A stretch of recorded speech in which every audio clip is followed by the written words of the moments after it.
So you think you know what dry code is? You have no idea what dry code is. This is a special place for me. I've gone here explicitly to create this video. This is salt. Now, this is a salt lake. It dries up 6 months of the year, and it's probably the most dry place in and around the Mediterranean that exists. And everything you can see here is salt. Up till like 50 years ago, the local residents in Larnaca used to come here and gather salt. You see if I can kick up some salt. And they would actually export it and sell it. And that was like their primary source of income. Here you can see pure salt. You can put this on your food.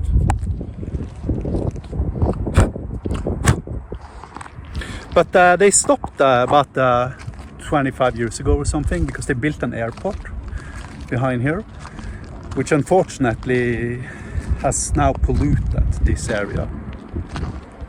Similarly to how the ideas of solids have polluted the ideas of dry, making dry impossible to achieve in your own code if you are using so-called modern software development practices. And the reasons for that is because there are two kinds of dryness. You have dryness of your code, your application-specific code, which dictates that you should not repeat yourself when you are creating code. But there's a different type of dryness that is not considered at all in modern software development practices. And that is the amount of dryness your structure has. Now, to give you an idea of what I mean by that, let's say you are given a task of creating an app. Okay, you want to have dry, good code that conforms to the principles of solid, and you want to use separation of concerns, and this of course dictates that you should probably use IOC, inversion of control, and dependency injection to obey by the interface segregation principles. You end up with shitloads of interfaces, shitloads of services. Dependency inject these services as interfaces to your client code consuming these services, resulting in that you have now created, let's say if you have 12 services, okay, you have now created 12 services, 12 interfaces. You have to configure all 12 of them, and you have a repetition of your structure, because basically every single interface is basically doing the exact same thing. It's declaring, you know, one or two methods at tops if you want to do the interface segregation principle from solid, and you have to repeat this structure over and over and over and over again. So even though your code technically is dry, not repeated at all whatsoever, your structure is repeated over and over again. And to illustrate the magnitude of this problem, this is a standard C# solution that is reading items from your database. It's 122 lines of code in 9 files.